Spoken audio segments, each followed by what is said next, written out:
our telecast this evening. Injuries don't appear to be playing much of a factor. The players seem to be up, and I really think it's anybody's ball game. I'm not giving Rochester the advantage because of the fact that they're playing at home. I think it's anybody's game. Well, regardless of who the Rochester War Memorial. Well, a super hyped up crowd here, as small as they are in numbers. They appear to be very loud, very excited about the game tonight. And of course, as we've said a number of times, this could be the final game of the season in the National Lacrosse League, of course, depending on the final result, Gene, and it should be a whale of a ball game. There's no doubt about it. Well, Carmen McMillan, number 9, far side facing you, Jerry Blodgett are the 2 officials. And facing off will be Kevin Parsons, number 6, wearing that assistant captain's A on his upper left shoulder of the blouse. A griffin again, for those of you asked, a mythological creature, the body of a lion with wings. And they'd like to take off tonight against the Philadelphia Wings.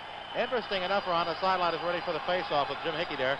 Just last Saturday, it was the Rochester Red Wings of the International Baseball League winning the Governor's Cup, emblematic of that AAA baseball championship. Well, we've got Griffins and Wings, and of course this could be a big sports town if the Rochester Griffins pull this one off tonight, and a lot of excited people here. Jones a flip pass, and Philadelphia may have lost the ball early, and they do. And here comes Parsons. Rochester wanting to run. He's got Keegan on his left. There's a drive. Hits the back of the net, and they roar here because, as you found at home, a bullet shot is very hard to follow on camera. It is also very difficult in some instances from areas of the arena to see. So fans whoop and holler when they see that net jump. And a jump, but from the ricochet, hitting it from behind. In that far corner, Larry Lloyd has been kept under control. Breaking for a shot, lets it go, and it's partially blocked. Rebound off to the near side, picked up by Rochester's Jan McGee, number 5. Has got Glenn Newman to his left. Lloyd back, Toubroy, Terry, and Lariat. Rochester sets up, makes some changes, and out along the near side is number 10. That's Graham Gare, the doctor, who has 10 points in the series, and that has to be a surprise. Bill Foote got 10 points, ripped that by Carm Collins. Passes over here, that's Brian Wilson, also a twice 3-goal getter in the 5 games played today. There's a drive. Platt makes the save and hangs on the carom. Looked down the box for Terry Rowland, but decided instead to feed off to Goulding. That's Terry Lloyd. No score. We played a minute and a half. There's Rowland. He's in. He'll get a shot. Score! Terry Rowland. And he gets his 6th of the series. And directly beneath us in the area around the Wings players bench, a contingent of Philadelphia fans here. And Ron, for the first time in Rochester, we're hearing cheers for Philadelphia. Well, that's great. And the Wings open up the scoring. A tremendous goal. There's the last part of that goal. A hard shot. And the Wings take a 1-0 lead. A great goal. 1:34 the time of Rowland's goal. His 6th of the finals. Terry Lloyd and Bob Goulding the assist. Little Jimmy Wasson picks up the loose ball on the draw. Wasson, who has 5 goals so far, feeds off to Richardson. Barry being worked on by Brian Wilson. Near pass to Tim O'Grady. There's Wasson. Scoop shot. And it went behind Merv Marshall. You could see him look, but didn't cross the line. And an out pass quickly along the near side to Paul Warden. Trying to lead in tight. Picked off by O'Grady. He's bumped hard by Tom Fair, but Richardson 15 with the ball. Takes the bump. Has the ball knocked free, but John Grant loses. There goes the break. They try to hit the man. Boom! And that was Dave Wilfong, and he was double teamed. Nothing wrong with that check. That was a good, clean check. And Wilfong goes down and loses the ball. Philadelphia showing a lot more pizzazz tonight than they did Thursday at Philadelphia. Well, certainly in the early going. Let's just hope they can keep this going, spread it out through three periods of play. They're going to have to. There's Mike Collins, really being worked over by Len Power's shot, and misses everything, and the deep rebound is being taken. Here comes McGee on the pass. There's the shot way over the top of the net and the glass. As getting a piece of it and a good cover-up was Lipinski. Well, he seemed to catch that one in the top of his netting, and a wild shot, and that could have resulted in a goal very easily. There's Larry Ferguson, screened by Mike Collins. Collins was in free. The pass eluded him, went to Merv Marshall, and there's the outlet pass. And a bad one, as Len Power, number 16, wasn't really breaking. He was going to the bench, so Rochester could make a player change. 3:15 gone in a very exciting opening part of this first period, with Philadelphia on top on a goal by Rowland. both teams aware now that each of the last two games are going to win it for somebody. There is Lipinski on the pass from Roland with 9 seconds left on the shot clock. 8, 7. Then he's going to have to maneuver. Lets it go. Wide. It hits a man before. Rolls in front. A shot by Krasny. And he caromed it too far in front of Marshall, and it caroms out of the box. Rochester in possession. Okay, now we've got a Rochester goal, and certainly the Griffins haven't started off as gangbusters as they did the other night. Here's Gare going in. He loses it. And the Wings take over. Down they go. That's Terry Lloyd, who didn't look for the fast break as McCormick 3 was back there. Brought it quickly in the forecourt and now tries to work offensively. Out comes Watson. That's McCormick, who's Rochester's bad boy so far in this series. Flip pass, lost by Collins, caromed into the corner. Larry Lloyd fights for it. Collins tries to pick it up. It's free. 8 seconds left on the shot clock. Philadelphia will have to get it off quickly. There's Lloyd, taken away from him by Gare. Picks up the loose ball behind his net. Whacked that by Terry Lloyd. Breaks out, and we played 4 minutes and 30 seconds into the first period. 1-0 Philadelphia. Roland at 1:34 from Goulding and Terry Lloyd. Rochester in that far corner. That's Gordonier working his way along the near side. Flip pass in tight, and he almost had his man breaking free. Henderson, number 14, but Watson scooped it free. Right up here to John Grant. 7 periods without a goal. Grant working his way in. He's double teamed and loses the ball, and that's what Rochester is effectively doing. Here comes the fast break. 25 is Brian Bowman. To his right, fair shot. Whistles wide, and again the roar because it caromed off the back of the twines. Ball loose in there. Boom! And Wayne Platt gets in there to throw a check against Wilfong, but Fair comes out with the ball. Rochester's strength in the series has been one of their edges, the rebound. There's a shot. That's wide. And the deep rebound will come back to neutral area. And Rochester again, for the second time, pick up the loose ball on this offensive thrust. That's Len Powers, works over to Kevin Parsons, 6'2", 220 pounds. Biggest per square inch. There's Kevin, a score! Oh, what a shot! What a shot! Kevin Parsons right from the top. Let that blistering shot go. And certainly, I think he might have been screened on it, but you couldn't. We're going to couldn't quickly blame Platt on that one. We're going to quickly take time out. His 8th goal to give him 16 points for the final series and evens the game at 1. Rochester's first score coming at 5:42. Hickey takes the draw with Graham Garrett, sprung free, but we're going to have a violation against Hickey, and it will be. No, I thought Jerry Blodgett was signaling a Rochester possession, but no, he was just waving Hickey out of the face-off circle. Lipinski gets a whack at it, drives it back to Wayne Platt. Platt lifts a pass to Larry Ferguson. He's out with Lipinski and Paul Jones along with Mike Collins and Krasny. Ferguson gets a screen, great when he's in, shot! Oh, and Merv Marshall with the first big save. And Larry Ferguson was in all by himself, and Merv Marshall was the better.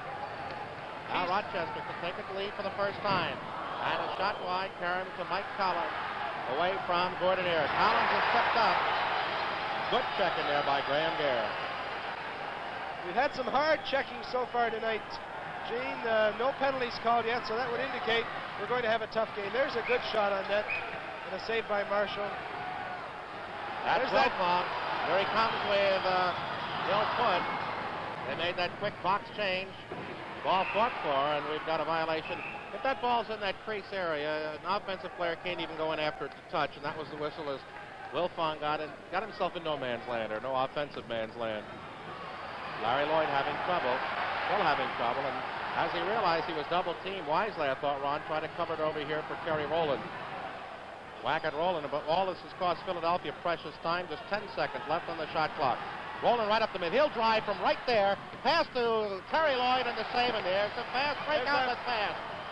And whacking at his man, but no good. Shot. Oh, Wayne Fong. And Wayne Platt made the save. Quickly up Carn Collins. And we've got a violation and a whistle, and I think we've got a slash being called here against Larry Lloyd as he worked over Tommy Fair.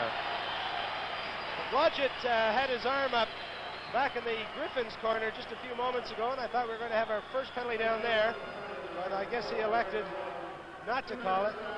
Larry Lloyd gets the first penalty of the game. There you see Larry, who's had 10 goals, 4 assists for 14 points in the series.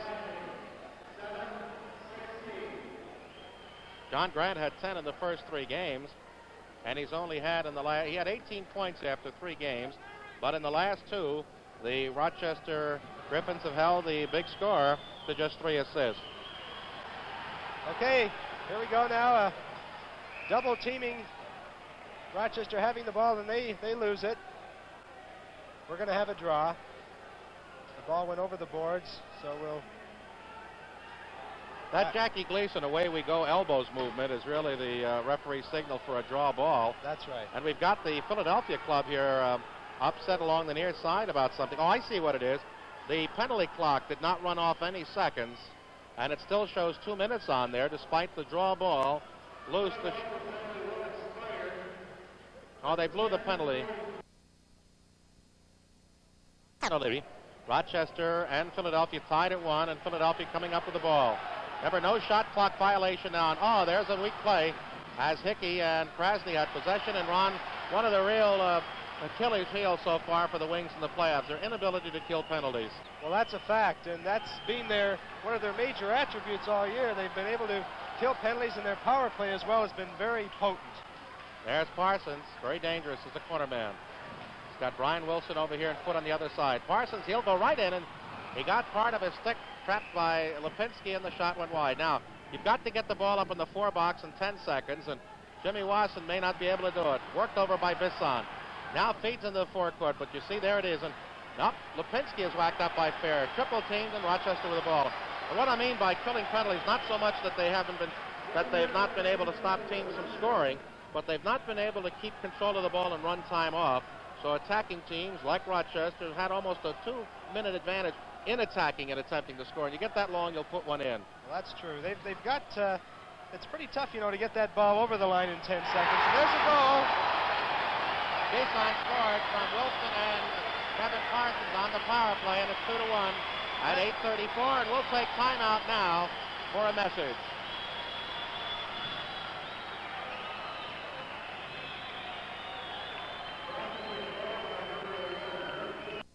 Charlie Henderson. He's got Brian Bohm way off on the far left wing by himself as Rochester changing on the go. And now they drop off. There's Parsons. And Flat was screened, but got a piece of it low. He deflected in the near corner, but Newman up with the ball. And those are the things that hurt when you have possession and you're out hustled in the offensive corners. This Parsons has a murderous shot if he lets that go. Still with the ball. Being taken by Hinkson now. He feeds the shovel pass into Newman.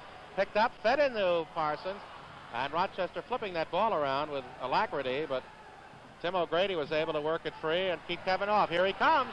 Shot, that's wide, and Rochester's going to get whistled for a violation right about now. Despite all those heroics and whistling shots, none of them came on the net, and so the 30-second shot violation is whistled. 10:19 remaining in the first period, and the Griffins lead it 2-1. There's Ferguson. Bad pass. As it was led all the way by Graham Gare, comes right up the middle. With the ball, he'll shoot, and Flat makes the save as Krasny picks it up on the deep rebound. Bad pass by Ferguson right through the crease with a man reading it. Paul Jones loses the ball, but picked up on the carom by Larry Ferguson, trying to work his way in. Shot, score! Oh. Right through Marshall's feet. And for Larry Ferguson, his 5th of the playoff series, the final. And the game is tied at 2 as that one comes at 10-11. A great goal by, here it is. Lucky to get that pass. He sneaks around in here. Fergie, and he just puts it underneath the goaltender. And I really don't think Marshall was waiting for a shot. It was a rather unusual angle, well checked. And of course, we have a 2-2 ball game going for us now. Getting possession, Hickey, rather than being double-teamed along the boards, alertly flipped back to Platt to allow them to work up offensively with some clarity. Mike Collins. Near corner pass. That's Paul Jones working in close to Krasny. He was in, but lost possession, and Rochester has it along the area behind their net. That's Hockelick being slowed down by Krasny. Now feeds off to Rick Bisson into the forecourt on the far side. Here comes Dave Wilfong. Winds up. Shot! And Platt was screened by Mike Collins, but it hit him in the midsection. His least vulnerable spot, I would say, for a big midsection guy myself. Well, he's well protected down there, Gene, and certainly if you're going to be hit anywhere, you want to be hit there if you're goaltender. Larry Lloyd trying to maneuver against Len Powers, trailing the play Goulding. He'll shoot from right there. Lets it go, and it's wide. And immediately Wilfong, and that's the quickness of Rochester. As soon as the shot was taken and he read deep rebound, was breaking down the court. They practice that. It's a big part of their offense. 30-second shot violation. That's Brian Keegan, Griffin captain. One of the Fleetsters, screened by Jeff Newman. There's Kevin Parsons. He'll be the key tonight to the Rochester attack. Picked up by Larry Lloyd, who whacks away at him. Gets another screen from Glenn Newman. Pivots, Newman breaking inside. Parsons still with the ball. And we've got 10 seconds left on the shot clock. Feeds Keegan, breaks past Larry Lloyd. Wrap around, broken free to Terry Rowland. Rowland hawked that from behind by Keegan, but breaks up along the left wing. He's got Terry Lloyd in front. Goes right past Powers, shot. And a great save by Merv Marshall. Ball loose in the corner, they battle for it. And it's picked up by John Grant. Loses it, gets control again, and the 30-second shot clock rewinds. 8 minutes remaining in the first period, 2-2. John Grant is in. He shoots, scores! John Grant breaks the string of 7 consecutive shutout periods without a goal to give Philadelphia the lead at 12:09, 3-2. Well, John Grant just tucked that over the top for Marshall. Here comes the shot. Partially checked here. He sneaks it around and right over the top. Yeah, that's tough to beat. You've got about 8 foot of lacrosse player and stick going for you there, and he can tuck that ball anywhere, and certainly he must be happy right now to break that 7 period streak, and we're going to have a little bit of a break right now.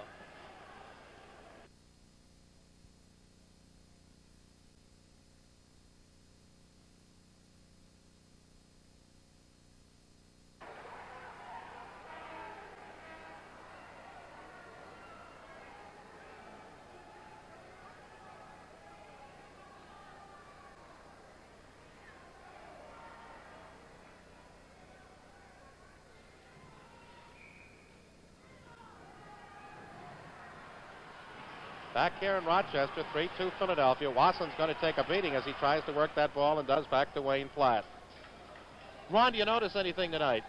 Well, any observations in this first 12 minutes? Well, my first observation is that the referees are letting an awful lot go, and I think that's great. They're being very discretionary, and there's a goal!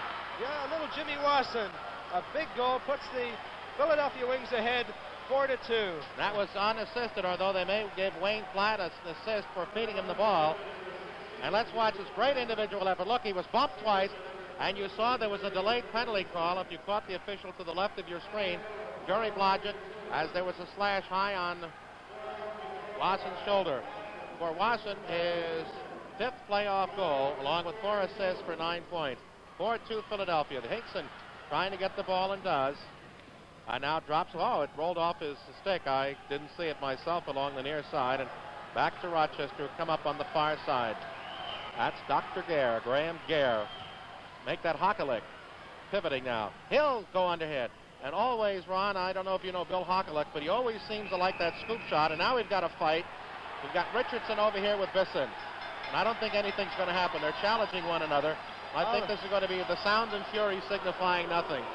A lot of sweat, perhaps, but not a punch thrown, and it's a little early in the ball game, you know, 4-2 game to be throwing fists around. These fellas are up, though. They're probably a little nervous, and you know what the conversation was? Bisson was saying, "Oh yeah," and Richardson was saying, "Oh yeah," and Bisson would say, "Oh yeah," and so then Jerry Blodgett came along and said, "Oh yeah," 2 minutes each, right. And they'll probably get it for roughing. The penalties now are 3 total called by Blodgett and McMillan. The second to Philadelphia. Well, Gene, if one punch had been thrown in that fight, it would have been a 5-minute penalty, so they're probably just as happy that they're only going to sit in the cooler for 2. All right, minors for high sticking to Richardson and Rick Bisson. 4-2 and the clock running with Philadelphia in possession. 7 minutes remaining in the first period. There goes Lipinski. Krasny was going to break, but Parsons slowed him down. We've got 16 seconds on the shot clock. Lipinski lost the ball. Scooped free and picked up by Kevin Parsons. Quickly up, right up the middle. That's Brian Keegan. He slowed down as the Wings were back quickly. Off to Glenn Newman. Newman breaking inside. Krasny gets that stick, knocks him free. Watch out, Newman in front. He spun around. A shot, that's wide. And I'll tell you this. That was a holding. That looked like a hold to me, and Newman was just twisted around by Lipinski. Really had to do it, else Newman was in all by himself. Well, I mentioned that the refs were being very discretionary on their calls tonight, and perhaps that one should have been called, although perhaps over the long run they tend to even themselves out.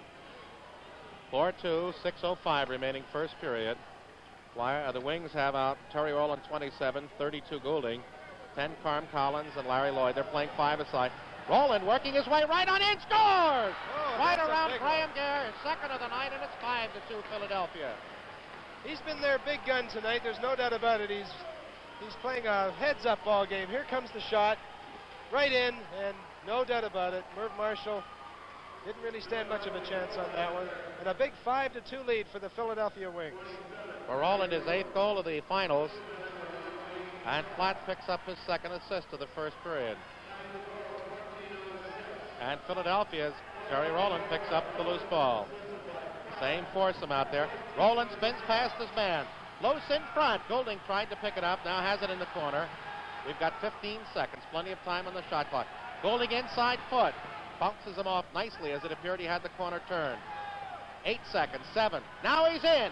Goulding right in. Shot. Score! And it's 6-2. And it's all one-on-one. That was an incredible shot and incredible on the part of Merv Marshall. If we're going to get a replay here, he didn't even appear to move on the ball. It went right over his left-hand shoulder. Watch this. Goulding coming in, working his way in now. Here he comes, right over the shoulder, and Merv Marshall just kind of stood there, didn't even appear to see the ball. That's a big 6-2 lead now for the Wings. Incredible. By the 5-minute mark or the 6-minute mark, Thursday at home, they were down 9-2. I think these teams are saying there is no place like home. Well, it's a long ball game yet, Gene. Anything can happen, but certainly better that the Wings be ahead 6-2 than Rochester. Grant breaking with Hinkson, 2-on-2. Grant's going to try to beat his man. He's in. Shot! Oh, and he hit the crossbar as he had Marshall beaten high. Karam's out of the box, and we'll have a draw ball in the near circle left. 6 seconds remaining on the minor penalties to Richardson and Rick Bisson of Rochester. Teams have been playing 5-a-side, and after going ahead 2-1, Rochester has seen Philadelphia come up with 5 unanswered goals from Larry Ferguson, John Grant, Jimmy Wasson, Terry Rowland, and Bob Goulding. Gene, not to take anything away from the goaltending of Merv Marshall, I've been keeping my eye on him the last couple of minutes, and he's walking around pretty slow out there. I just wonder whether he's injured or what's going on. He's not sharp on those goals at all. He's very, very slow. We've got a little bit of a mix-up now over at the penalty box. And again, I'm going to be terribly critical of Rochester, as Ron, I am in most arenas. There's not a uniform attendant or a police officer there, and you'll note that there's no glass, so anyone seated by there, or anyone who happens to walk by, or, well, and even the altercations in the box, no one there is officially there to break it up. 6-2 Wings, and we'll take time out for this.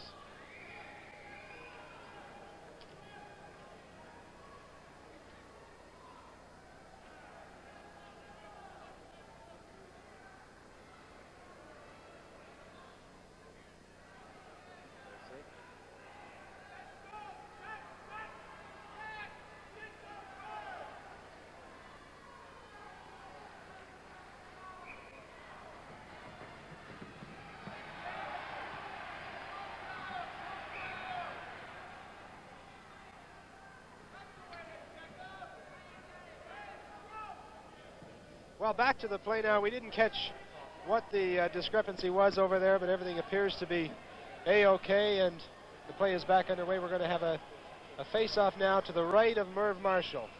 Gene Hart along with Ron Duquette, the voice of the Toronto Tomahawks of the NLL. For the absent Ralph Lawler, and again, Channel 29 salute and congratulations to Wayne Harden and the Temple Owls for a great 34-7 win over BC. And you'll see the Wayne Harden Show Tuesday nights on Channel 29.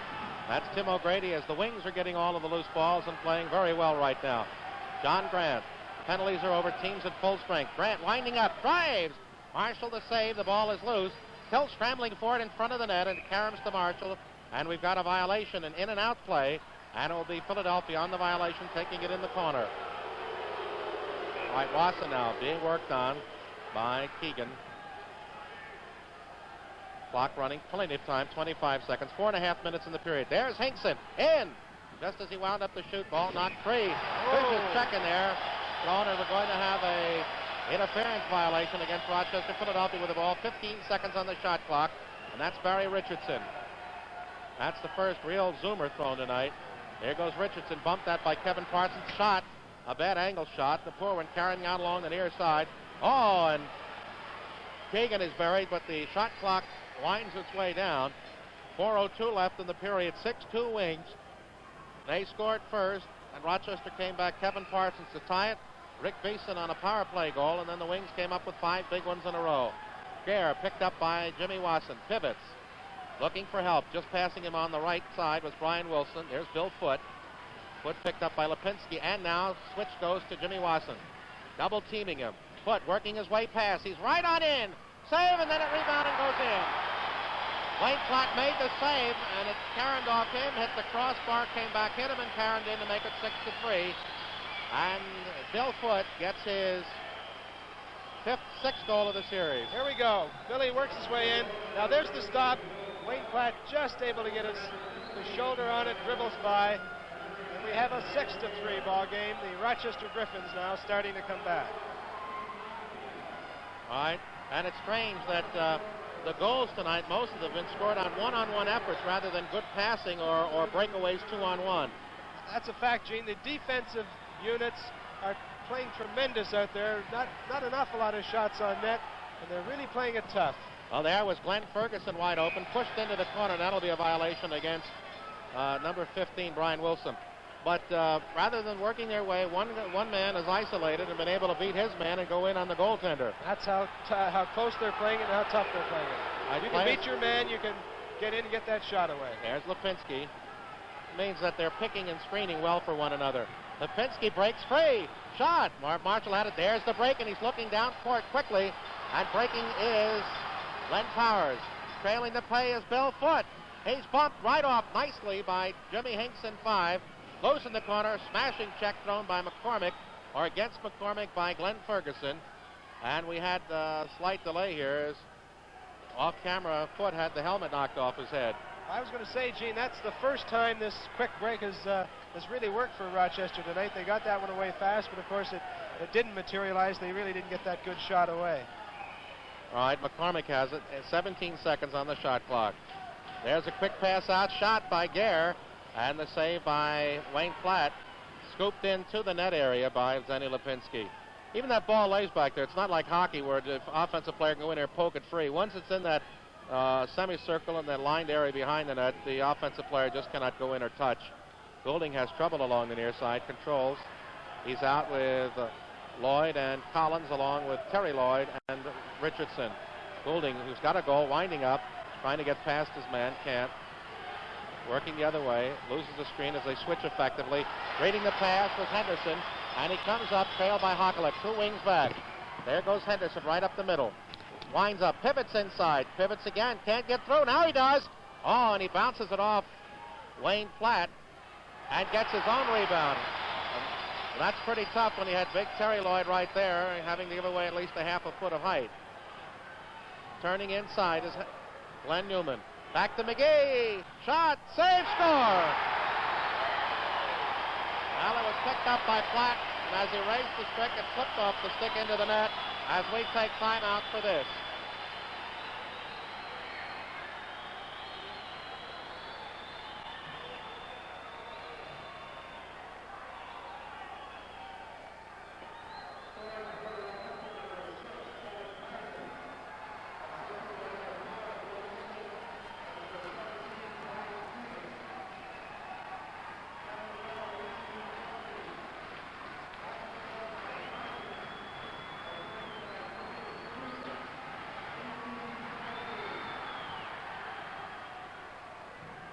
The play by Parsons, getting the goal. That's his second of the night, his 3rd point.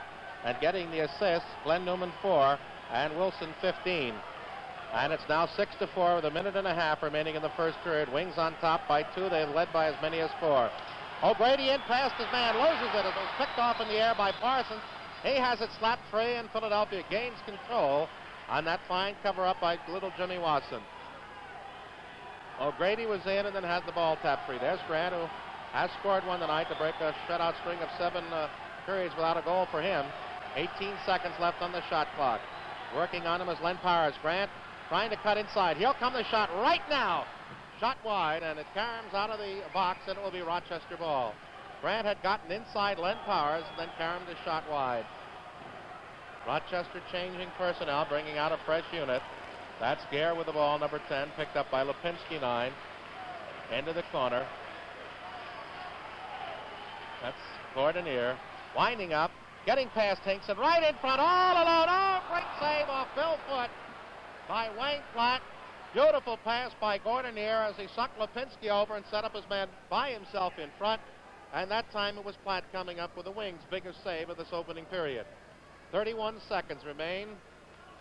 6-4 Philadelphia. And stay with us during the intermission as Ron Duquette, voice of the Toronto Tomahawks, will be our intermission host. Big draws. They'll have Parsons out there, no doubt, against Hickey. Make that Paul Warden, who sat out the last game. Philadelphia can kill the period if they gain control. Rochester would like to get a goal and draw within at least one before the buzzer sounds. Ball poked free. Fighting for it is Bowman. He digs it out. Really whacked out by Lipinski. And the ball rolling all the way back into the corner with 15 seconds. No shot clock working. Rochester will play go for the last one. That's Warden. Quickly into the box area is Tommy Fair. Out comes the goaltender. You can't see it, but he's going out for an extra forward. 7 seconds. He's breaking right for the net. That's Keegan. Tries to feed a pass. It's loose, and there'll be no further scoring in the period as the buzzer sounds to end the opening 20 minutes of play with a score. The Philadelphia Wings 6. Period, or what do you see Rochester changing to try to improve from that 6-4 deficit? Well, I see Morley Kells trying to figure some way to get his men through that tough defense. They're not getting enough shots on goal, and the ones that they are getting aren't good. Certainly from a defensive standpoint, the Wings are playing far superior tonight than they have probably so far in this series thus far. The Wings are up.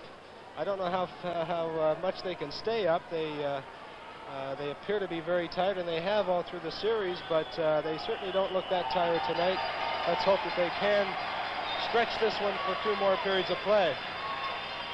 Before we have that opening draw, let's take time out for this.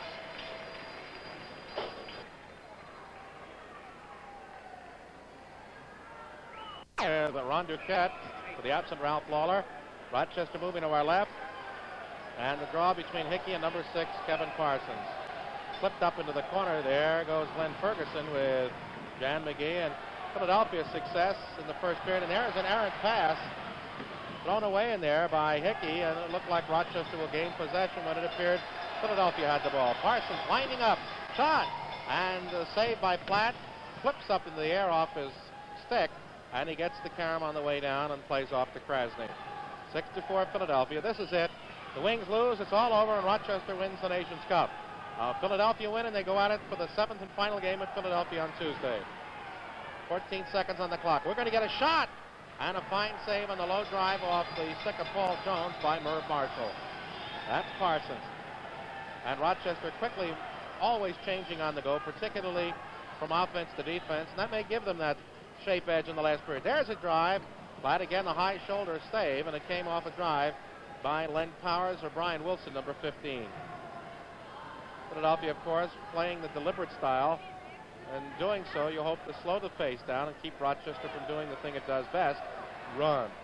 That's Larry Lloyd to Carm Collins. I'm sure Bobby Allen would like to have had Carm in full fettle. Carm working around, fades off to Terry Lloyd. There's a drive, and that's an easy one. Marshall led it all the way. Those are not percentage shots against Marshall. He sends Foot away, picked up by Carm Collins, cutting to the inside. Stops. Screened by McCormick, number 3. Goulding picks up Foot. Now with the ball along the near side and losing it in the corner is Al Gordonier. We played 1 minute 40 seconds into the second period. No scoring here. Wings on top, 6-4. There's Terry Rowland with 2 already tonight. Gets the screen. There's a shot. And again, that low drive right into the midsection of Merv Marshall. He fades up the Foot. He's got a man breaking off the bench. He's in and can't handle the ball, and that was Rick Bisson. And there you see that change on the go used so effectively, and that time legally, by Morley Kells. Well, they were able to get that shot away. Not a very effective pass, and of course, Bisson missed the shot. You're watching Championship Wings Lacrosse on WTAF TV, Channel 29 in Philadelphia. There's a pass to Wasson. Backhand shot. Blocked. Picked up by Hinkson. He's going to drive. And that's blocked. And another shot by Grant is whistled wide. There's Jones right in front of Wasson. And now we've got the shot to land. Off goes Rochester. They've got a 3-on-3. That play is on, I believe. And you better pick him up. That's Brian Bowman. He's going to go in and score. The Wings gave a goal away by not playing alert defense. It certainly wasn't. Now, they might not have thought that the play was underway. There was a pile-up in front of the Rochester net. Two players caught back, and everybody came to sort of a stop. But Bowman kept going, and he eluded the play. There he goes, and there's the shot. And I don't even think Platt was aware of the fact that the game was still on. But the key, regardless of what you thought, when a man coming down the court with a ball, you keep your eagle eye on him, and the Wings did not. You can't stop playing this game, Gene. You got to be going all the time and aware of what's going on. 2:38 the time of the goal. The first here in the second period. The Wings are led by 4. Had that 6-2 lead, now cut to the barest minimum. Jones is in. Shot right into the midsection. And the reason for the whistle is that Jones got the carom off Merv Marshall in his midsection while he's in the crease. I'd pass up. There's Glenn Newman. Krasny guarding him. Off, he cuts inside. Watch out now. He's in. As soon as he turns, he'll take that shot. Krasny did a good job of holding him away. Now there's a drive by Jan McGee, 5. Down low on the screen, and Platt made the save and flips out quickly to Paul Jones. We played 3:15 into the second period, 6-5 Wings. That lead was at 4, now stands at 1. Jones being guarded by Len Powers. Shovel shot right into Merv Marshall's midsection. They're hitting him in the tummy all right, and they're not picking corners. He's had about 4 shots thus far in this period. Here's a breakaway. Wilson did come out of the box on a legal change. The Wings picked it up, but just in time. Graham Garrett gets a screen. He'll shoot way high of the net. And it hits loose in front. Oh, a great save off foot. As for the second time, he got a carom by himself in front of the net. Line pass, and it's loose in the corner, and we've got a charge against Glenn Newman by Larry McCormick. Now, you know, Jones did not throw a punch. McCormick threw it all, but in the idiosyncrasies of hockey and lacrosse, they'll both go up 5 for fighting. I still don't think Jones knew there was a fight on. He was still in the ball game. And that's Ferguson. That's Ferguson, all right. Now, McCormick was the aggressor, and I would think certainly he should, whatever penalties are involved, he should get more. He won't. That's not the way it's in the rule book, that they'll probably get both 5 minutes for fighting. Let's have a short break here for commercial.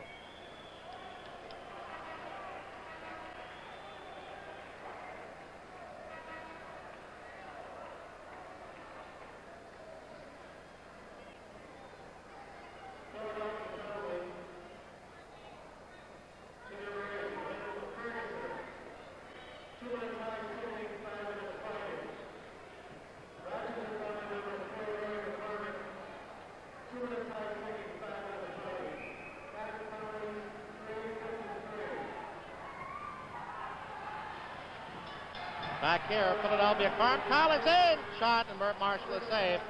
The penalties coincidental majors, as we'll give them to you in a moment. Pass in, and a shot, score! Terry Rowland with a hat trick. And you know what? If we see that again, it appeared as Merv Marshall read a long shot to the far side, and Bill Foote or Gare got a piece of it, and the short shot went to the near side and into the net, fooling Marshall. Well, again, Marshall appeared to be somewhat asleep on the play. Now, I'm sure he wasn't. These goaltenders have to anticipate the shot. We're not going to get a replay, but certainly Marshall didn't look very alert on it at all. Here comes Philly. Rolling in front, and he had Terry Lloyd, who took his eye off the ball. Battling there, bucked hard by Tom Farrell. They called for violation of interference, and the Philadelphia ball. Lloyd got one assist. There's a shot, and the save was made, and that one came off Rowland and picked up by Larry Lloyd. Lloyd with a bad shot as he was screened off, and he had plenty of time on the shot clock. Taken off and up breaks Rochester. They trail 7-5. That's Brian Bowman, who just scored. Shoots again, and watch out. We had it lost, but As Platt circled away, the ball was in the crease, but even though you know no offensive player can go in there, Ron, when they're there and the ball is loose, you hold your breath. Wilfong had his stick in, of course, and that's a no-no. You can't do that. So the Philadelphia Wings retain the ball, and now they bring it back. That's John Grant, who scored once tonight. Out comes Tim O'Grady. Pass in front, shot! And we've got a crease violation as the pass went to Barry Richardson, and he was in there, and Rochester takes possession. Parsons out there with Keegan along the near side, number 4. That's Glenn Newman with the ball now, and he's got Jan McGee on the far side, feeding to Brian Keegan. Oh, there's a shot. That's wide as he used the screen nicely. Ball loose out here. Shot clock still showing 13 seconds left. Pass to Kevin Parsons. He's dangerous. Picked up by Grant. Now picked up by Watson on a good switch defensively. 4 seconds. Now he'll shoot. Lets it go. And the save was made, and thus they'll rewind the clock. And let's see who has it. Philadelphia. Watson breaking with Hinkson. 2-on-2. Trying to break past his man. Whacked that by Jan McGee. Cutting inside. And he just doesn't have the bull to get in once the speed gets him there. He's taken off by a stronger physical man. That's Grant. 14 seconds left on the shot clock. 7-5. Winding up. There's a shot. That's wide. Gets his own carry. He'll pivot around, go high. The shot clock rewinds. There's a backhand shot. That's blind. And the rebound comes out on the far side to Tim O'Grady. I didn't see that shot hit the goal, but they rewound the clock. That didn't appear to hit the goal to me either, but the referee saw it differently. He was a little closer. That's Mike Collins into Grant. Grant double teamed as he tries to play pivot. He's held. The ball bounces into Merv Marshall, who grabs. We'll rewind the shot clock. Rochester trying to get it, and Grant took a poke at it. Went out of the box, and here comes Rochester. Quickly, fresh men out, and that may tell eventually. That's Gare. Gordonier breaks for the net. Gare along the near side, trying to get by O'Grady. Picked up by Grant. Now falls off. Right in front, his shot. Oh, all by himself again, and that's Bill Foote. He's planted there all night. He's with the ball now. And it was. Foote's up. There's a shot and a score by Gordonier. Pretty goal. And Rochester's found a soft underbelly as they've had men, mostly Bill Foote, right in that slot all night. Bill Foote has missed 2 or 3 golden opportunities. Here's this goal now. Gordonier and a beautiful shot at least.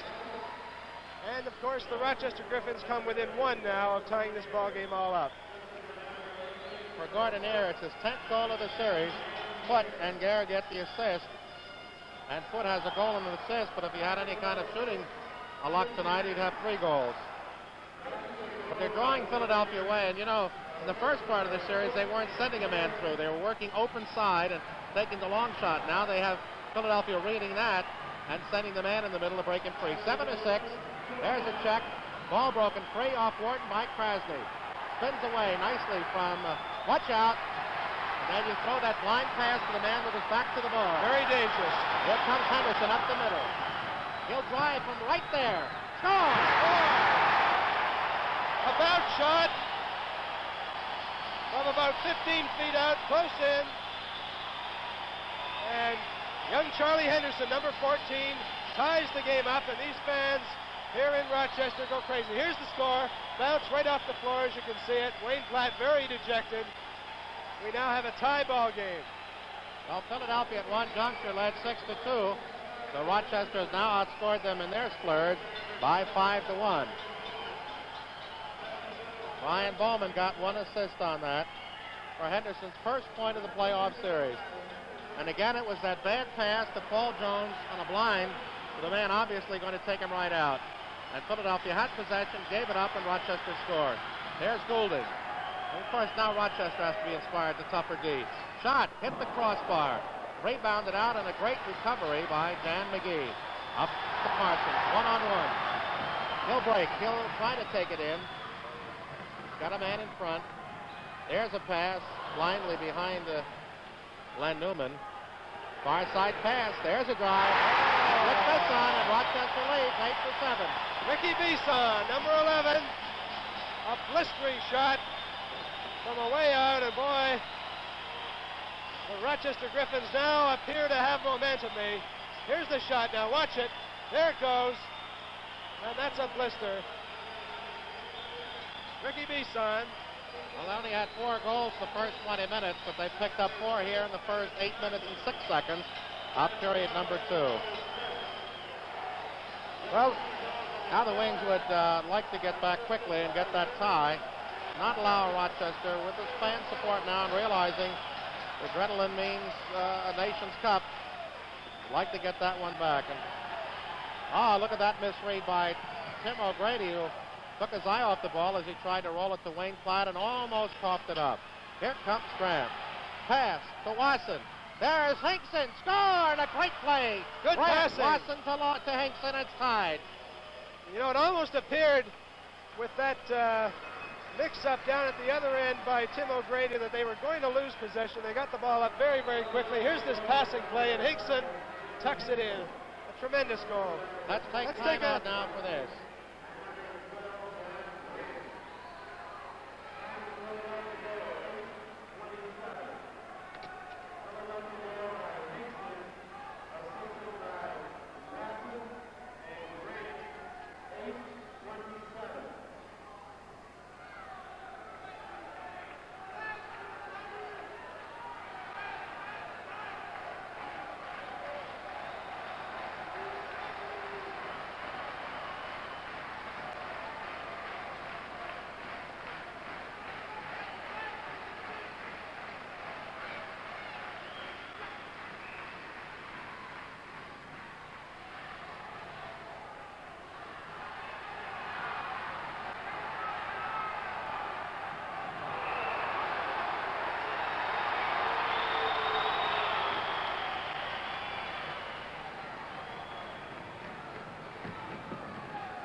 And Platt with a big save, and Bowman was really taken down, and he appears hurt. And there was a big flash of bodies in there as Ryman Bowman tried to go through a maze of players. And maybe if we have a rerun of that, we'll see just how he took the bump. 8-8 the score, and that time Hinkson, who picked up his 5th goal of the playoff series. Straight pass, Grant to Watson, Watson in front. And there's Brian Bowman, who's shaking the cobwebs.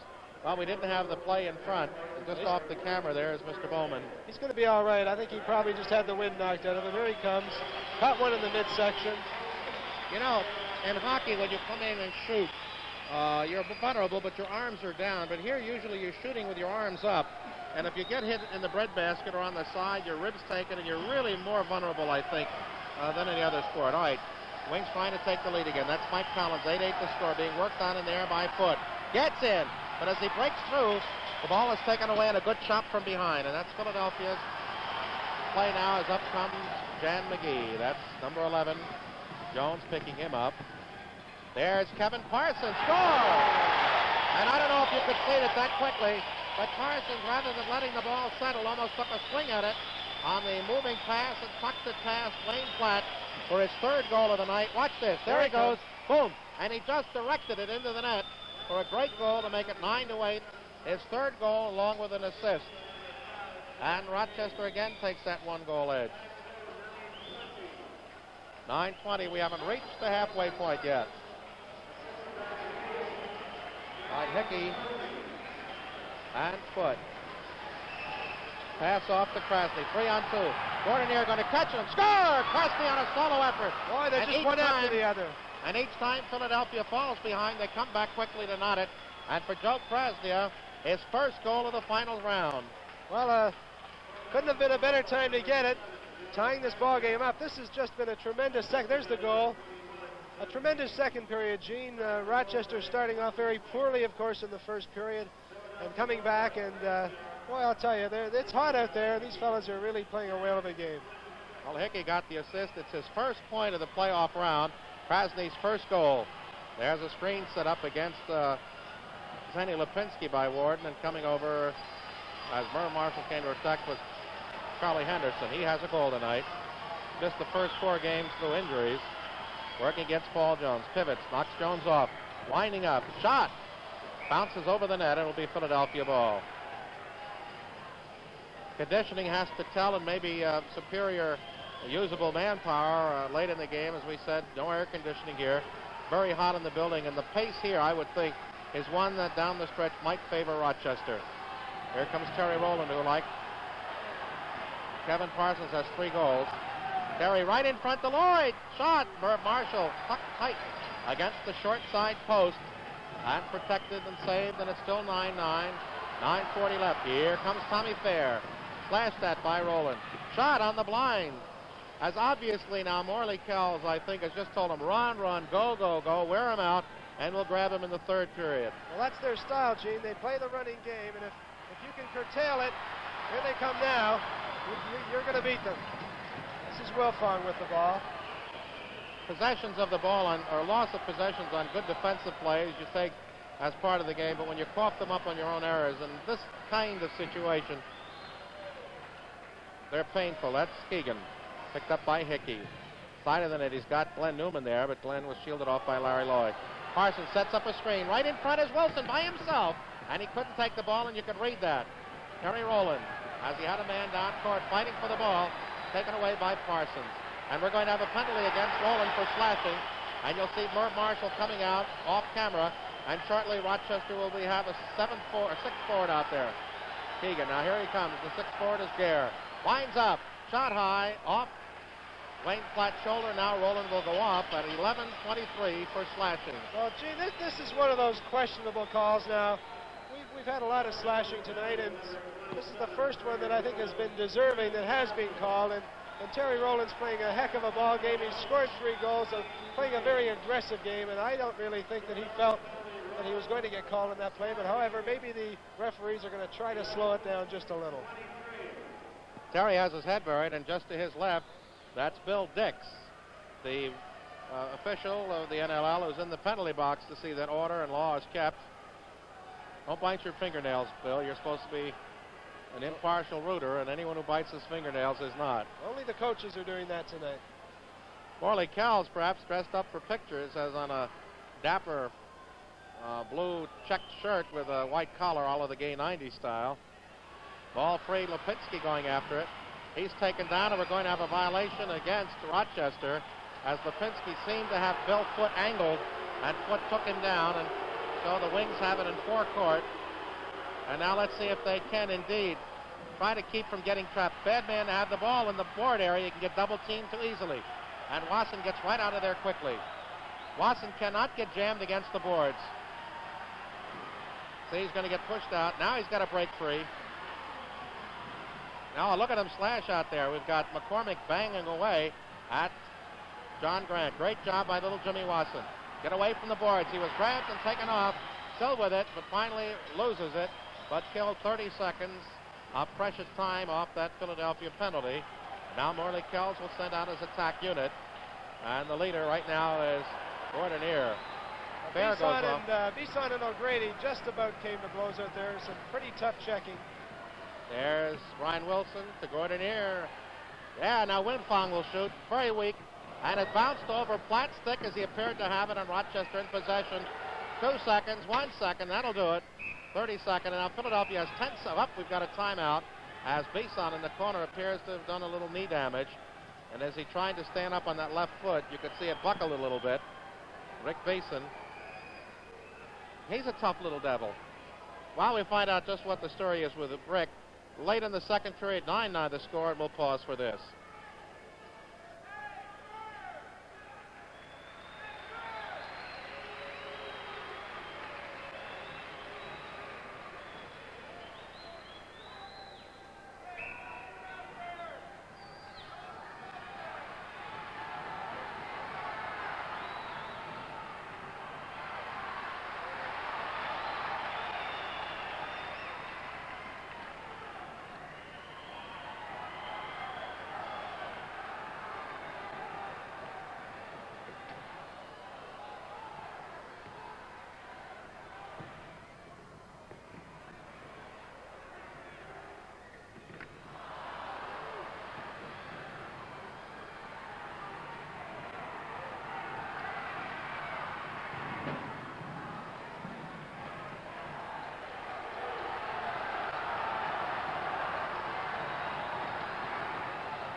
Back here, shot. Great save off Rowland.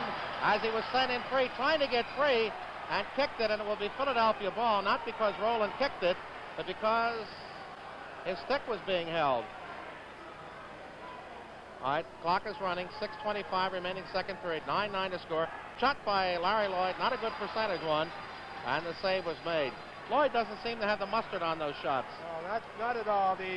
Both the Lloyd brothers aren't shooting well at all tonight, and they didn't the other night as well. They're tired, they're hurting, and it's showing.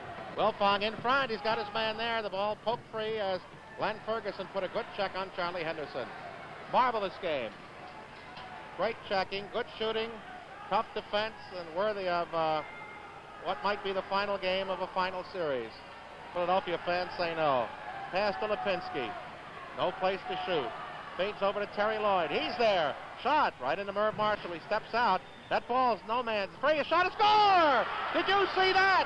Terry Lloyd took the ball away out of the edge of the crease, jumped up and shot it over Merv Marshall for Terry's first of the night, and for the playoff series, number 7, unassisted, and the Wings lead at 10-9. Yeah, Merv Marshall not able to get there. He just picked it up, Mr. Lloyd, and tucked it in, and that's a great goal. And of course, the Philadelphia Wings now go ahead 10-9, and Marshall pretty upset about not being able to retrieve that ball and drag it in. All right. Terry Lloyd, who also, like his brother, has been kept under wraps in this series. Terry, that time, as we announced, picking up number 7. But for Terry to have only 7 goals, here he comes. Watch it. Jones. Oh, and that one was deflected, and it will be Rochester ball.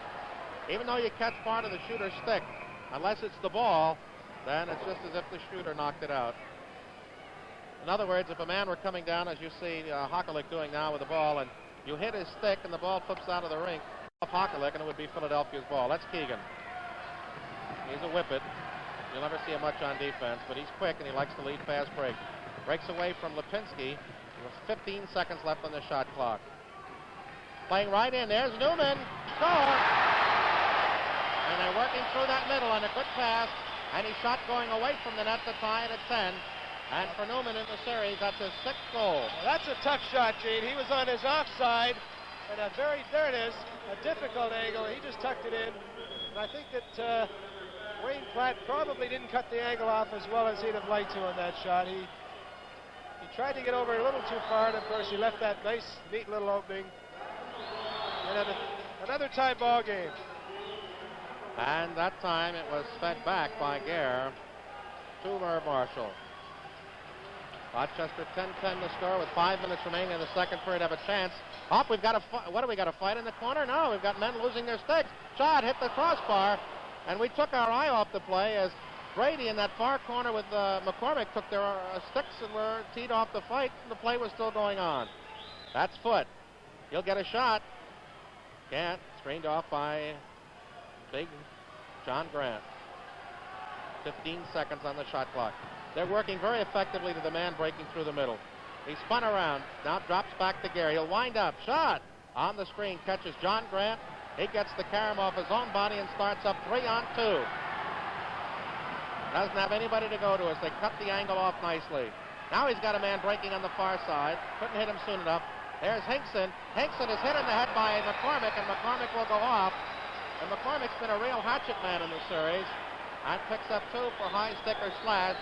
And believe it or not, it is the first time in the evening that Philadelphia will have the one-man advantage on the odd man or power play. Well, that was a vicious attack, and I don't know whether that just merits a 2-minute penalty or not. We'll have to wait, but he really took a tough swipe at Hinkson. Watch it right there, right on the top of the head. Hinkson wears a well-molded, very large face mask in front of his helmet, so he's well protected, but certainly he would have felt that one.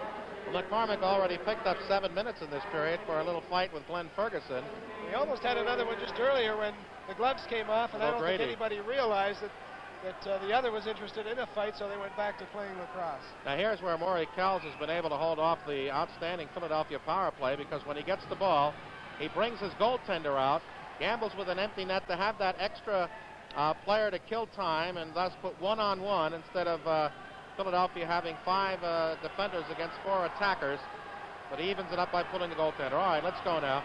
Ryan Robinson not out there. Place taken by Ferguson on that far corner. There's Grant. He's in. Shot blocked. Rebound. Carom's out to the far side. There goes to Ferguson. Back to Grant. He'll shoot again. Oh, that whistle's wide. And if John Grant could be on the net. We've got 20 seconds left on the shot clock. 3.5 minutes in the second period. 1:20 remaining on the Rochester penalty. 10-10 the score. There's Grant to Ferguson. Shot wide. And every one of the Philadelphia 3-4 shots on that power drive was off. There we got a man coming out. And you saw that beautiful play as they break out of the players' bench just as soon as someone gets there, and that's a fast breaker. We understand, Ron, to interject that they're going to try next year to institute a rule where that man breaking off the bench would be a non-receiver. Well, I talked to Skeets Harrison between periods, and he says no, so we'll have to wait and see. Grant, make that Terry Lloyd. Shot, 5 shots wide. There's another one blocked. Into the corner. Rowland gets it himself. 7 seconds on the shot. Got a man out there. Lloyd will have to take it quick. Score! Terry Lloyd! 2 seconds left on the shot clock, and he got that one away. Let's have a little break right here.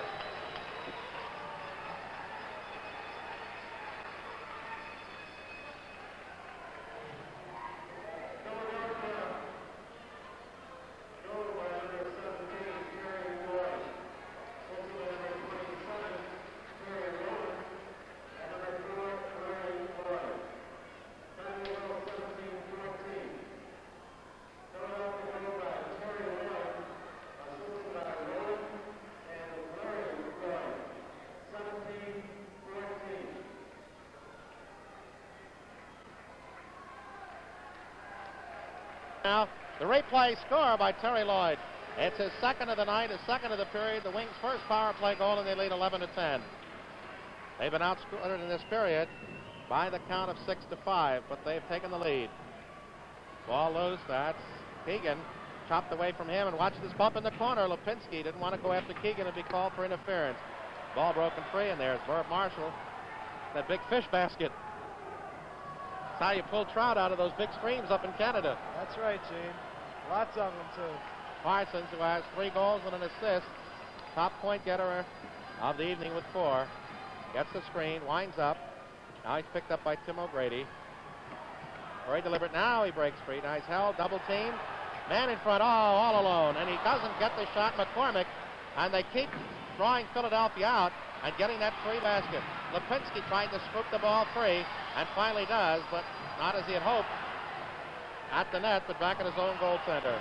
Down goes McCormick, as Mike Collins did well there to take a high bouncing pass and protect with his chest.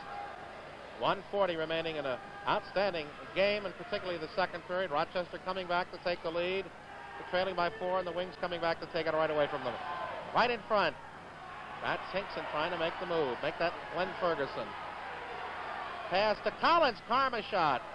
And the save is made, and Karam picked up his first point of the playoff round in this finals with an assist tonight. He has not scored, and he's just playing really a shadow of himself, but maybe some of Karam Collins is better than none at all. Gare, number 10.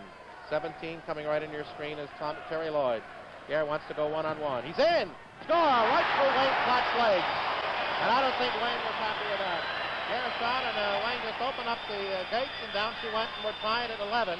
And for Graham Gare, in the evening, that's his first goal with 2 assists for 3 points. Watch it. And you can see Platt seemed to feel he guessed wrong on that one. Gare's 6th goal of the playoffs.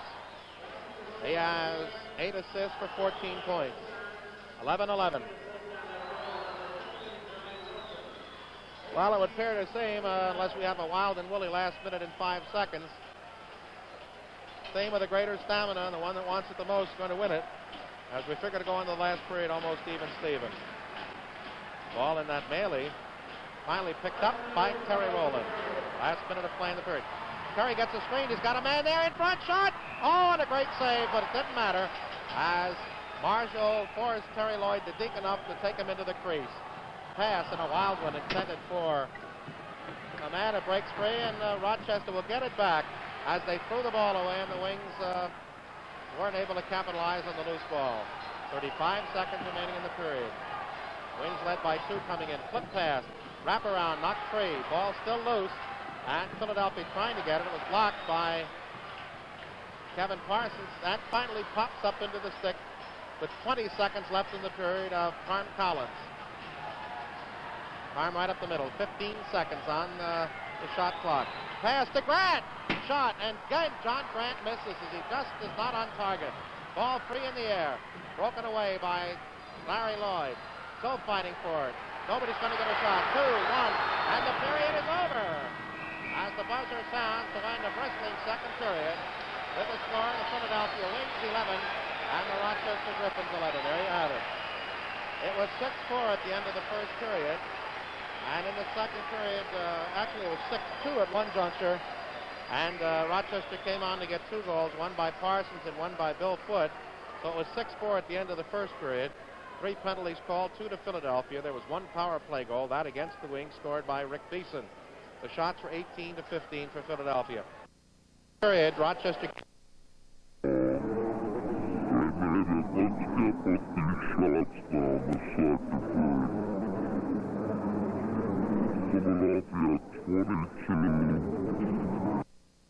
Total of 40. Period of play. Thanks for joining us. My guest, Ziggy Musial of the Toronto Tomahawks. Now let's take a moment for this break.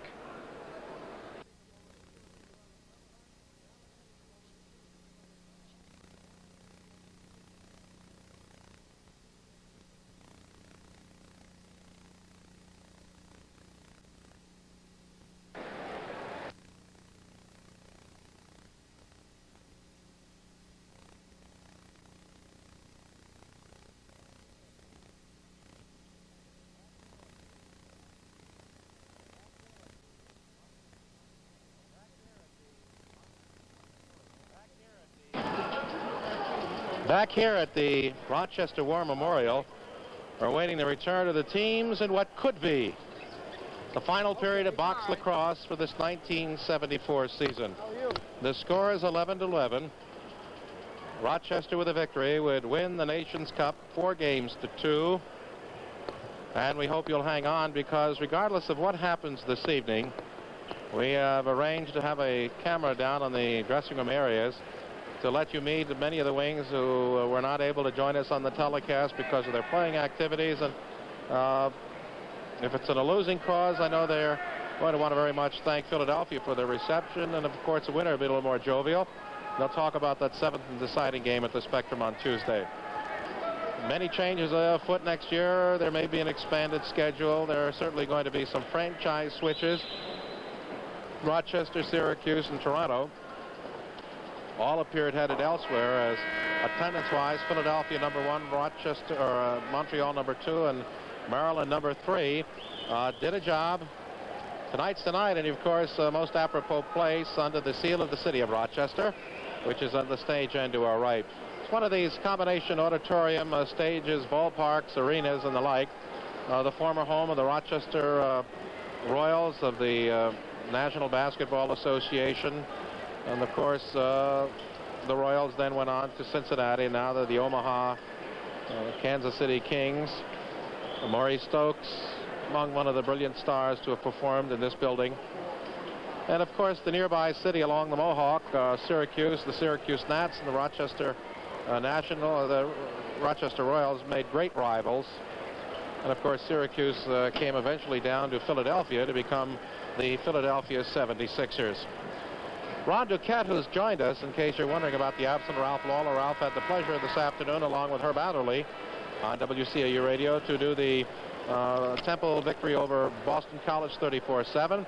And for the second straight road game, we've been joined by Ron Duquette, the voice of the Toronto Tomahawks of the National Lacrosse League. Ron, while you're joining us, we have already buried the Toronto franchise, and I wonder if that's true, or what have been the guesses as to the city in which the Jim Bishop Chargers will be playing next year. Well, certainly all the rumors that I've heard lean towards the city of Long Island, and I know that they've done all the feasibility studies, and that looks to be a very lucrative situation down there. I would have to say that Toronto are going to go to Long Island. It hasn't been officially announced, but I think it's that close.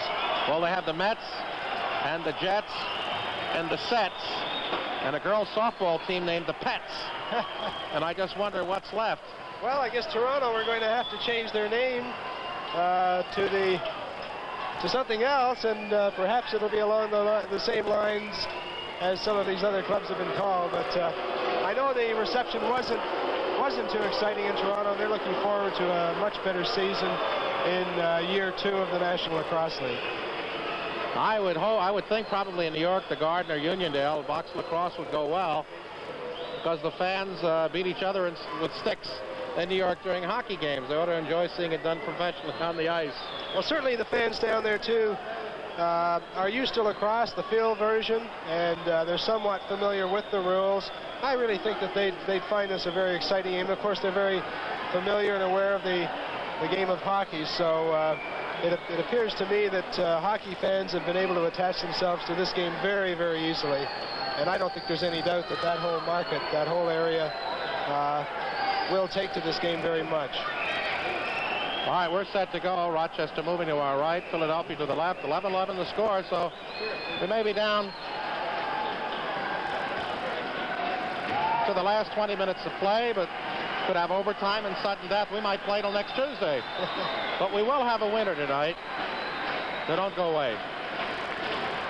That is Bill Hockeluck, 20, and Jim Hickey, the Wings' #1 face-off man. And Hickey whacks at it. It's still loose. Newman pokes it free, and that's Len Powers. And I would think the opening goal psychologically in this period with the game tied would be big, and if either team could get 2 or 3 quickies, tremendous pressure. Big bump, but Parsons breaks free and shoots wide as the Wings doubled up on Hockeluck on that side, and Newman, and left Parsons free to take a drive from the left face-off circle. 10 seconds left on the shot clock. 8, 7. Now they've broken a man. Oh, right on in is McGee. Score. Pretty goal.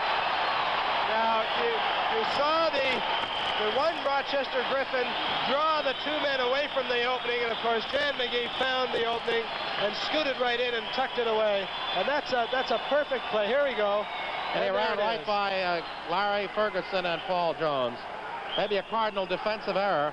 You cut that alley off, you angle them off, but they didn't. So Rochester draws first blood at 31 seconds of the third period to lead 12-11. And for McGee, his first goal of the night. And in the playoff series, that gives Jan his first goal. All right, now it's 12-11. That's Brian Wilson to Gare. Rochester deliberately working outside. They've got a screen set up in front. Off, here he comes.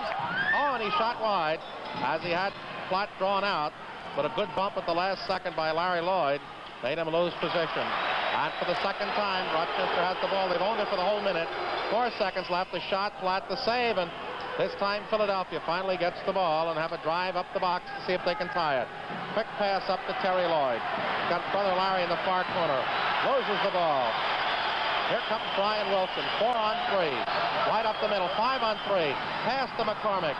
Couldn't handle it. Gets it back. Right in front. Winds up. And Platt the save. And again, those deadly open shots as they're literally shaking hands with Platt at the edge of the crease as they sneak behind the defense. All right, we've got Hinkson with the ball. That's Wilfong just coming into your picture, feeding to Jimmy Watson, who has 1 goal tonight. Off here to Barry Richardson, and John Grant now joining them. Richardson, double teamed. He better get rid of the ball. Back to Grant. Shot. And Grant must have taken his last 7 or 8 shots wide of the net. And there's the shot violation. And the wide shots particularly hurt on the power play in the last waning seconds of period number 2. Well, I don't know whether it's a hook or a slice, but he's going to have to work it out of his net or his stick, because he's got to start getting him on the net if he's going to score.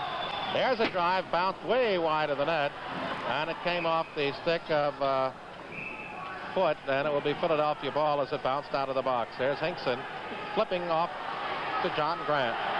Rochester by 1, 12-11. Grant in the corner. It's Brian Bowman picking him up, sweeping him off the net. He's curling in. He's got Hinkson right there. He works right around his man. In shot.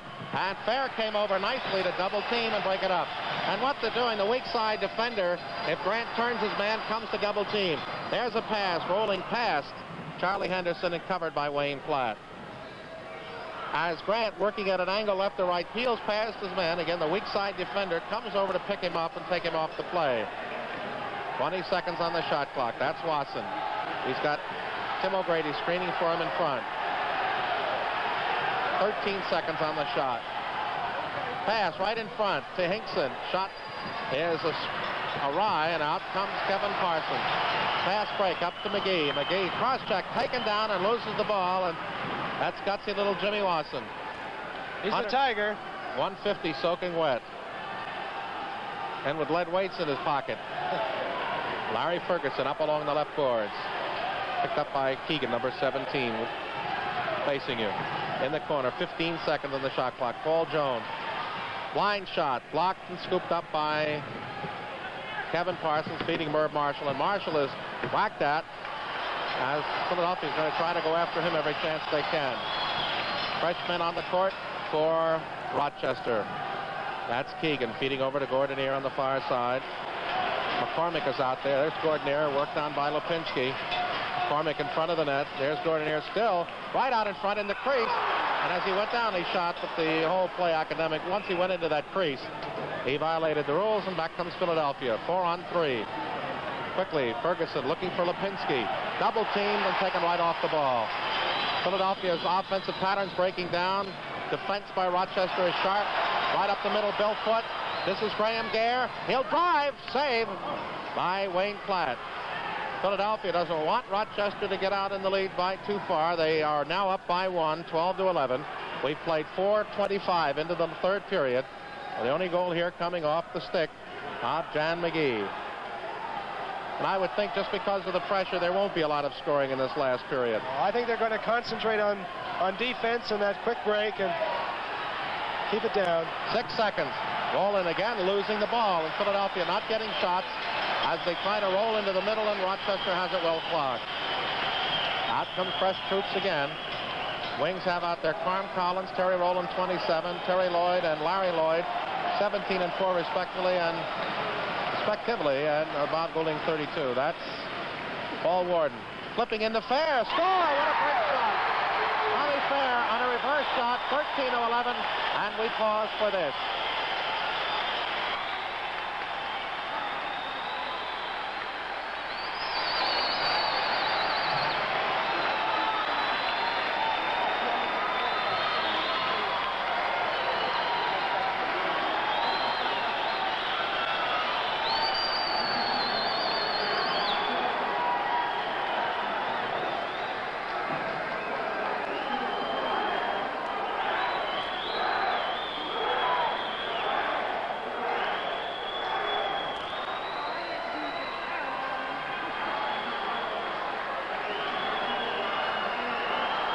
Warden. And now Rochester by 2, and the Wings are going to have to get one of these back very quickly. That's Jeff Newman, Glenn Newman going in. He's got McGee, shot wide. These fans here, there are not many of them before they make a lot of noise. And well, they should, as they sense they're 14 minutes away from a championship. It was the second by Rochester in a week. Their baseball team, the Red Wings, won the Governor's Cup. There's a shot by Terry Lloyd, and it hits the goaltender Marshall on the screen, but winds back to Jimmy Wasson. He's out in front. Had his man, flips. There's a shot by Glenn Ferguson as he peered out the open corner, and Merv Marshall covered it. Marlin steps on the ball. Keegan is knocked off, picks it up, and again Philadelphia loses when they have the opportunity of a shot. 14-5 left in the third period. Wings trail by 2, 13-11. That's McCormick with the ball, rangy 6'3". Over to Bill Hockelick, picked up by Glenn Ferguson, number 8. He'll go the low shot. He always scoops low if he can get it. Ball poked free. Here comes Philadelphia. Terry and Larry Lloyd for the ball. Here comes Merv Marshall. And we've got a 30-second shot violation against Rochester. And I think that buzzer saved a big collision there. It sure did. I'm pretty certain that Merv Marshall was happy to hear it. He might have been caught well off guard on that play. Stay with us at the end of the game. One way or another, we're going to be down in the dressing room. That's John Grant. He's got a shot right there and hits Merv Marshall in the midsection again. That's a big save, a very big save at this point in the game. There's a pass up to Wilfong. 13:20 left. Another goal, and Rochester would be in the catbird seat, particularly with that smell of championship.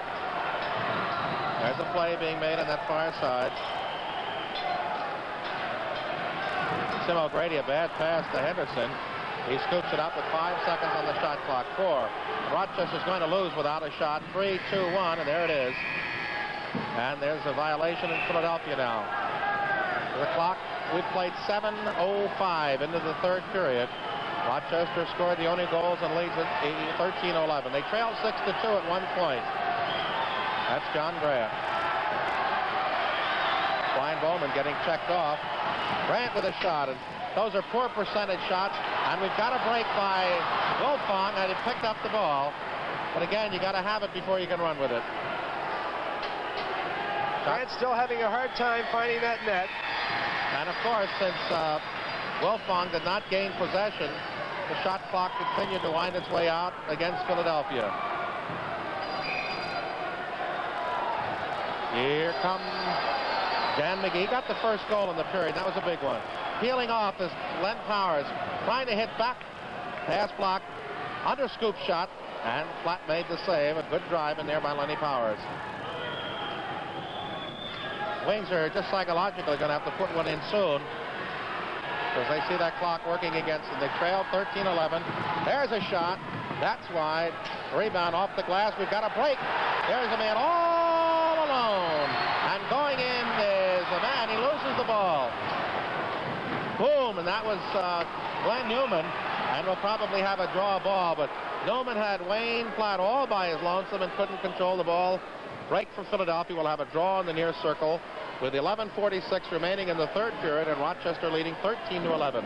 He looked a little bit tired in that corner. He certainly didn't appear to be too interested in picking up that ball in front of the net. He still had a chance to pick up the ball and get the shot away, but of course it got away from him into the corner, and we're going to have a face-off now. Of course, 13-11 is the score. We're midway through the third period. We saw that tight in activity.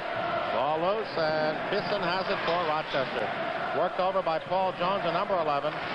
Still there, still trying to find it. Boom! And along the near side, scooped up by Hickey. He's not an offensive player. Tries to hit Lipinski. Lipinski in, shot. And Marshall had it all the way as Gordonier was bothering Zenny too much to make a shot. Here comes Phil Foote. Far side pass, shot. Flat the save. That was Gordonier's blistering drive. Lipinski trying to knock off Foote, but picks up the ball, but he's by himself. Three Griffins back. 11 minutes remaining in the third period.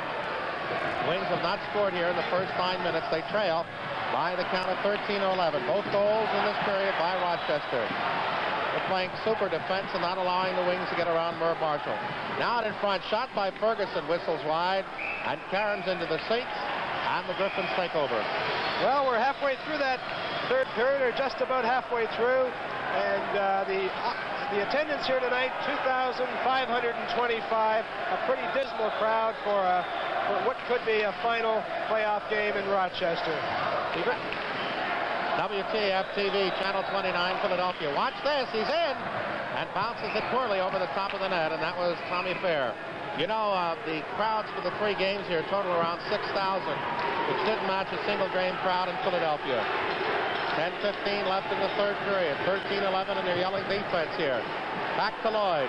Lloyd, who has very little to shoot about tonight, is in, and the Wings just can't find the net. As Larry Lloyd tonight has 2 assists and no goals, and John Grant 1 assist and 1 goal, and you need more from that pair. There's a shot with the shot clock winding down from Goulding. It's controlled by Merv Marshall. Wings have been shut out for 10 minutes and 10 seconds into this third period, and Rochester has gotten goals from Thor Warden, or make that from Tommy Fair and Dan McGee to lead it, 13-11. Rochester has 2, and they're going to be very careful and work hard for a third one. They lead by 2. They realize another goal could really put the heat on Philadelphia. Good screen. McGee now shoots. Flat to save, loose in front. And picked up again by Rochester. That's Glenn Newman. Shot clock rewinds. Newman cuts inside Goulding. He's in. Pass to Keegan. And he waited too long and was picked up by Newman. Here's Parsons. And he shot wide. He had a great opportunity. There's a pass. And the crease ball easily read as Glenn Newman was standing on that white line. You notice the Rochester Griffins are getting the play set up when they get in on this goaltender, at least to call Wayne Platt, and they're setting it up fast. They're getting those shots quickly away, and the shot clock, of course, is coming back in their favor. John Grant working, desperately trying to get an opening. And again, Grant, as he has done continually. And once again, you have to read into that fatigue. No doubt about it. These fellas are tired, and they're showing it tonight. There's a wild shot. Another example. Well, O'Grady is seeing only 4 seconds left in the shot clock and loaded it wide. 8.5 minutes remaining in the third period. Rochester, with great defense, have shut out the Wings here in what may be the deciding 20 minutes of play in the NLL this year, and have gotten 2 goals and lead at 13-11. Pass into that corner. Trying to work is Fair. Gains it back. Loose in front. Finally dug out by John Grant, who looks up the box. And he flips up to Barry Richardson. Richardson, cross box. Here comes Hinkson, working his way in and loses the ball. That's Charlie Henderson. 3-on-2, 2-on-1. That's Brian Wilson. 23 is Fair. Great steal by Grant. And the Wings have a 3-on-1. There's the pass to Watson. Going in. Pass right in front to Hinkson, and they don't get the shot off. And you may remember that late in the game as probably or perhaps a turning buster. Here comes the man. Wrapped up, taken off the ball, but I would think now, Ron, you're literally going to have to draw blood to draw penalty. No doubt about it. They've got to get a goal. Certainly a goal by the Wings would give them the momentum to perhaps go on and win this game. They're only down 2, but they've got to put that first one in, and they've missed some golden key opportunities thus far in the period. Well, 13-11, 7:05 remaining third period. Wings must get 2. Pass to Jones, and Rochester not allowing them near the net. Jones back to Grant as they look to the big bellwether. They've got 4 seconds left. He'll have to shoot quick. Lets it go and hits the crossbar. Hit the crossbar, and we'll have a draw ball. And another inch lower, and Philadelphia had been within 1 as Grant made the good move and caught a piece of the pipe. That's one of those discretionary calls again on the part of the 32nd man. The ball was shot, and just at the point of contact with the net, the clock switched around, so you can say which way does it go, which way doesn't it go, and of course, fortunately, it went out of the stands, and we're going to get the face-off, and here it is. All right, there's a break by Gare. Loses the ball, running after. He's got a man alone in front. Beeson, he's in. He shoots. That's blocked with a great save to keep Philadelphia close at 2 behind. Great save by Wayne Platt as Beeson was in by himself, and we have a crease violation in Philadelphia ball. 6:35 left. And with a defense thrown by Rochester, a goal then by Beeson might have been quietus for Philadelphia. They have only 6.5 minutes. They have yet to bust the defense in this period. And Terry Rowland goes down. They battle for it in the corner. Beeson is there. And we may have a draw ball, but it's finally dug out by Beeson, who flips to Merv Marshall. 6:10 left in the third period. Rochester by 2. And Rochester will now take as much time as it needs. Time works for them and against Philadelphia. And, of course, tremendous pressure against the Wings. They know that they not only have to score 2, but they've got to keep Rochester from getting any more. Tommy Fair, he got the big goal, that backhanded goal that gave them a 2-goal lead. Bad angle shot wide, and at the 32nd expiration, we weren't looking at the clock, and Fair was, and that's why he took the bad shot to get something off at all. 5:40 left. Plenty of time to score a ton of goals. But the Wings have yet to get one here in the third period. They led in the first period 6-2. And since then, watch it, Lloyd and Marshall with a big save as they got that one on. Out comes Ferguson, double teaming, trying to throw the ball free at Philadelphia with aggressive play by Glenn Ferguson. Get it again. There's Lloyd. Screen. He'll shoot. And Merv Marshall comes up with a big save. And, of course, every save now, or every change of possession of this 2,500 here, roar with approval. You can imagine the pressure, Gene, on not only the goaltenders, but all of the players on the floor. Tremendous pressure. 5:10 left in regulation play. Kevin Parsons out there. There's Brian Keegan. Guarded by Barry Richardson, 15. Looking for a screen. Goes by Parsons. Right in front, there's McGee, and he couldn't take the shot. Parsons bounces one over the net as he was in the middle. And the ball breaks free in Philadelphia with 5 minutes left in the third period. Trail 13-11. They've been shut out here 2-0 in the last period. John Grant. Bumped behind the net by Len Powers. Trying to set up a screen. Watch it now. Takes the shot. Now he's in. Score! Johnny Grant in a solo effort makes it 13-12 and passing the seatbelts. It will be a bumpy final 4 minutes as we take timeout for this.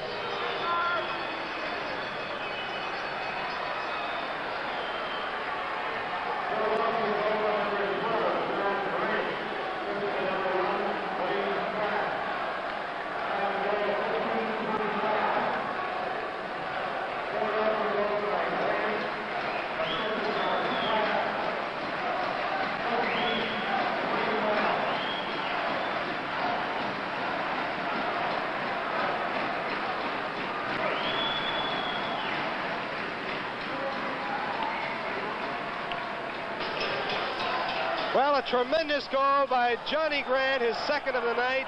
And now the Rochester Griffins have only a 1-goal lead. And folks, get ready. We might just go into overtime tonight. You never can tell. Gene? What a ding-dong playoff it's been for Philadelphia. They have to win tonight, and they have to score at least 2 more goals to do it. That's John Grant, who's right out back again. And they put big McCormick on him. And you can pretty well smell John's going to try to do it.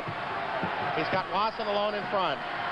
Oh, there's a pass as McCormick grabbed a hold of Grant's shirt. Wasson bumps into Merv Marshall, and Marshall is taken down, and now we've got a fight. As we've got Rick Bisson. He's big and bad going after that big giant Jimmy Wasson. He didn't like the play on the part of Wasson, I guess, hitting his goaltender, but certainly Wasson didn't even know it was coming. He hit him from behind. He's a little fella. Well, there's excitement on the floor. Let's take a break for this message.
Back here at Rochester, and maybe the loss of Poole has given Philadelphia a tremendous opportunity now, as the legal check against Wasson was retaliated against by Bisson, who really roughed him up and drew 2.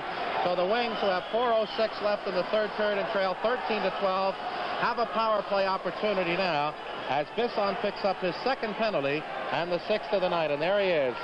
Well, Ricky Bisson obviously not too pleased about that, but it was rather a silly play, unnecessary. I think it was pretty obvious the check was a legal check, and one of the things about this game you just have to learn to accept, and he's got his team in a pretty precarious position right now. They only have a 1-goal lead, and of course they've got to kill off this penalty for 2 minutes. Here's the face-off.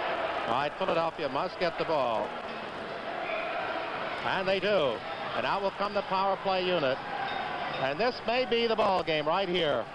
If Philadelphia fails to score in this 2 minutes, what they will have is a minute and a half left literally in the game. And now we've got too many men in the box. And Philadelphia may have blown it right now. Too many men in the box, and I think they're calling it. Larry Lloyd arguing the point, but certainly from our vantage point, there was no doubt about it. Bobby Allen, too, very upset. The golden opportunity, a 2-minute penalty by Ricky Bisson, and of course, an advantage of one player and a good opportunity to score. And now the arguing's going on, and Philadelphia might pick up an additional penalty. Let's wait for the call. I'd have to say it's a pretty gutsy call at this point of the game. Well, Philadelphia had the power play for 16 seconds and got bunched at their bench and were whistled by Carm McMillan with too many men on the box. And so the power play opportunity has gone a glistening. But now with 3:51 remaining in the third period, they'll play 5 aside for 1 minute and 45 of that time. Then for the next 15 seconds, Rochester will have the power play edge. So it means that with no further penalties in the future, that the teams, and if Rochester or Philadelphia does not score, they'll not come back to even strength till 1:51 remains in the game. Pivotal play with a score of 13-12. Philadelphia apparently given a golden break when Bisson was called 2 minutes for roughing Watson for a good check on the goaltender. Gave it right back on its tactical error of too many men on the box. Now they get the ball. Remember, they're 5 aside. And you'd look for Terry, one of the one-on-one. Here comes Terry Rowland. Watch. He's double-teamed and held. Tries to get a shot off. Ball poked free, and it's Rochester ball. Poked away again. Watch the break. Watch the break, and they're going to feed him. And it's a bad pass, and it turns to Philadelphia's Terry Lloyd. 3:20 remaining in the third period. 13-12 Rochester. 1:13 left on the penalty. Here comes Grant. Trying to get a shot. Bumped off nicely. Watch him. Watch him. Backhand shot. And Marshall just got a hand there in time. And you could see Carm Collins stick a foot out to try to trip Merv Marshall. We've got 3 minutes exactly in the game's third period right now. Rochester will get its man back in 50 seconds, and the Wings in 1 minute and 6. There's a pass, almost blocked away by Larry Lloyd. Thrown again into the corner. That's Bill Foote. Breaking for the net is Gordon here, and he had the breakaway, and he couldn't handle the ball. Every play so crucial. Watch Gordon here as Wayne Platt came out to break him away from a 2-on-1. Carm Collins bouncing it up to Terry Lloyd. Terry Lloyd will go one-on-one. Gets a stick right in the face. Tries to break past his man. He's in, and at the last moment has to blow him out free. Graham Gare putting on the check. 13-12. 2:20 left in the third period. 14 seconds on the Rochester penalty. Graham Gare to the net. Pass stolen by John Grant. But Grant does not have the zoom to make the break. Feeds up to Watson. Watson avoids the check. Back to Grant. Grant can't get in. Rochester gets its man out. Watch, John. There it was. And Rochester's got a break. Trying to get the man the ball. There he is. Number 25. Brian Bowman with a tremendous goal off the stick of Ricky Bisson. Look at those players. They're going absolutely crazy, as are the fans here in Rochester. Let's take a break while the action is on the floor.